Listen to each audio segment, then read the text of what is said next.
Good morning, good morning. Happy Sunday. This is Dr. Yonnette coming to you with another episode of Baby Talk. And today I want to talk about childcare. Childcare, choosing a childcare facility that will meet the needs of your child. Now, I know that leaving your child with a stranger could be a very traumatic experience for a lot of new moms and dads. So you want to be very deliberate when you choose a daycare or a childcare center for your child. And I want to share with you some things that you should consider when you're taking your child to, or when you're choosing a daycare or childcare center for your child. Now, let's go through a couple of things that you need to look at. You want to make sure that your child is in a place that has a curriculum that caters for the needs, the developmental needs of your child. And I'm talking about from infant all the way up. Infant is 0 to 3 months old, or to about 2 months old, and then all the way up to whenever you would need those childcare services. Look for places where your child is able to express him or herself, to talk, to build up that brain connections that I've been talking about all the time, to be able to be with other children his or her age, and to have teachers that really attend to them and cuddle them and make them feel at home. Okay, so you're looking for a great curriculum, an accredited curriculum, I should say, not just a great curriculum, an accredited curriculum that will address the needs of your child. You want to make sure that the teachers are caring and available for your child. Look at the ratio. Look at the ratio. Each child care facility should have a ratio of adult to children as required by the state. But you also want to check and make sure that that ratio is good. In addition to that, you need to use your intuition. If you go to a child care center and you feel that, oh man, I feel so at home, this is the place for my child, of course, select it based on those other criteria that I shared before. But if you're in the setting and there's the correct teacher to child ratio, the setting looks beautiful, the curriculum is accredited and appropriate, but you just have that hunch. You just have that hunch that this is not the correct place for my child. Don't select that facility. Go by your hunch. You must feel comfortable when you leave your infant with a facility for 7 to 8 hours a day. So take your hunch into consideration. I remember when we were thinking about childcare for our child, after I had stayed home with him for a little, it was time for me to go back to work, and we started looking for childcare. And one of the things that came up for me was that I was going to start a home daycare. I was going to do a home daycare. And I want you to consider a home daycare for your baby. It's a very lucrative venture, and your baby gets to stay at home. In addition to your baby getting to stay at home, and you not having to pack a bag and rush him out every morning, you can invite children, other children, or other toddlers and infants, your child's age, to be a part of your home daycare. Do about 3 or 4 children to be a part of your home daycare. And so your child has other children to interact with and to build those social, emotional skills with, and to learn in a learning environment. that is really appropriate for him and that he or she is used to. So I want you to consider having a home daycare. Your state will determine the requirements for your home daycare.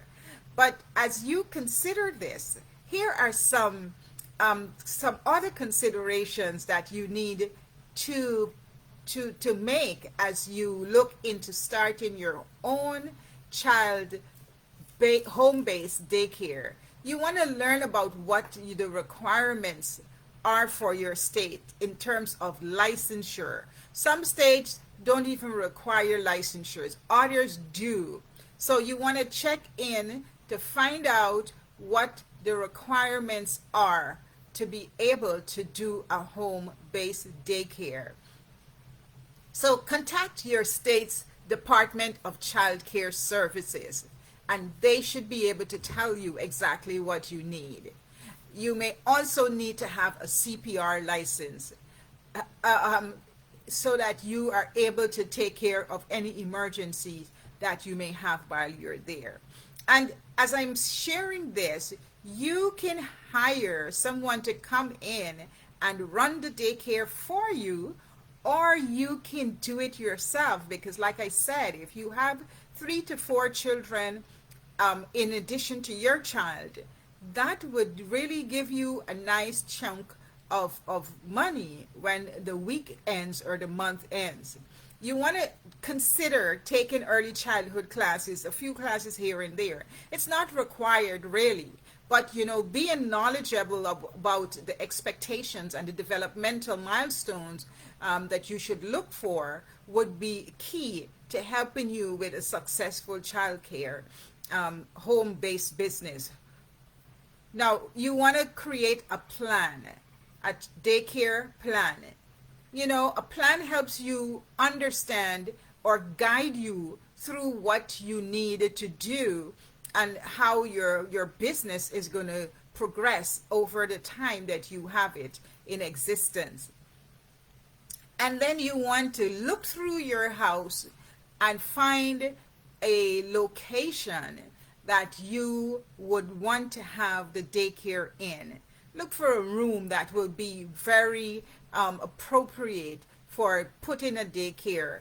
You're going to have to later on look into getting some furniture, some cribs or bassinets, some mats, wherever you're going to put the children when you have them there. Some tables and chairs that are appropriate for them if they're not able to sit up. The mats for tummy time and the different activities that you're going to do.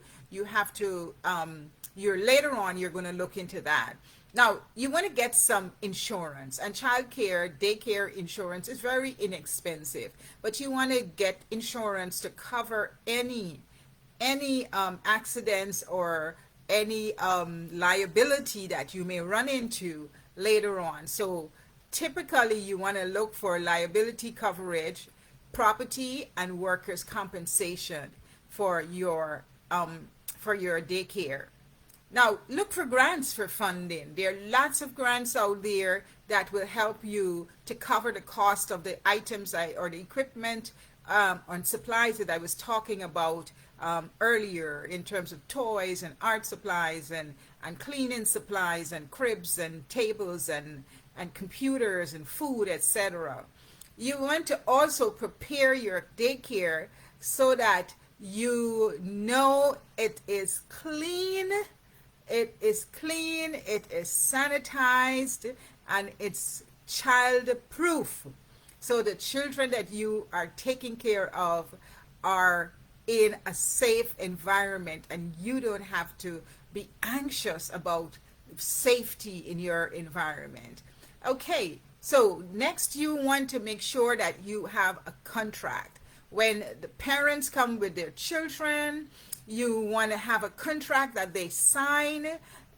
They must know what the fees are, when the fees are to be paid, what would happen if the fees are late, what kind of services you are providing, and what happens if their child gets injured, what happens if the child gets sick, and what happens if the parent is late in picking up the child.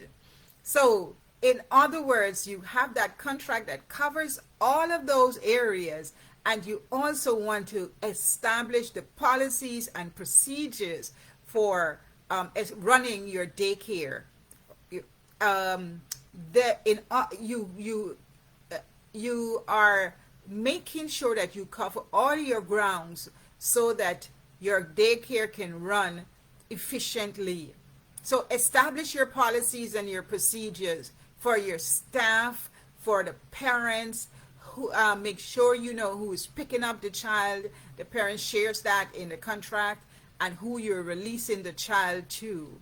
You also want to research and know what tax credits are available to you if you open a home-based daycare. And you know for sure that with home-based business, there are lots of tax credits that are available. Okay, so next you are looking into hiring staff. You hire staff as needed, and based on the number of children that you have in your daycare, again, your state regulations will determine what your staff to children ratio should be. And so you would hire staff appropriately. And as you are continuing to run your daycare, you want to also get the word out there and market the information. Market that you are having a daycare, a home-based daycare with an excellent curriculum in a safe environment that is nurturing and that will help with your child's developmental milestones. So you promote your daycare, market it out there, promote it on social media. You may have to put aside some money to start a website so that you can have people come to you on a regular basis. You want to also, like I mentioned earlier, provide top quality daycare services that are of top quality, that would make parents feel comfortable, love leaving their children with you. And remember, you also have your child there. So you at the same time are taking care of your child and providing the best opportunities for growth and development. And then you want to manage your finances. Try to hire a bookkeeper or somebody who can take care of your finances and see how you are doing. Sometimes it's, as women, we tend to want to do everything. But if you are running the daycare, you want to free up that time that you may use for tracking your finances and give it to a bookkeeper so that you're on track. Your payroll, and you're tracking your finances, the fees that your parents are paying, when they are paying, sending out those bills. All of those things can be done by your bookkeeper. So finding a daycare is what we are talking about, finding childcare services for your child. And we said today that childcare services, taking your child to a facility, can be very stressful for a lot of parents, but there are certain guidelines that you can use to make sure that when you leave your child in a facility, your child is taken care of. Follow your hunch. If you don't feel comfortable, don't leave your child there. Don't enroll your child there. And then your second option is to make sure that if you don't want to take your child out, you can look into starting your own home-based daycare and having children come in to be with your child. Remember, take care of yourself. Give yourself self-love, self-care, and then that love and care that you have for yourself will bubble over and expand and extend towards your child as you continue to nurture him and her and raise them to be the next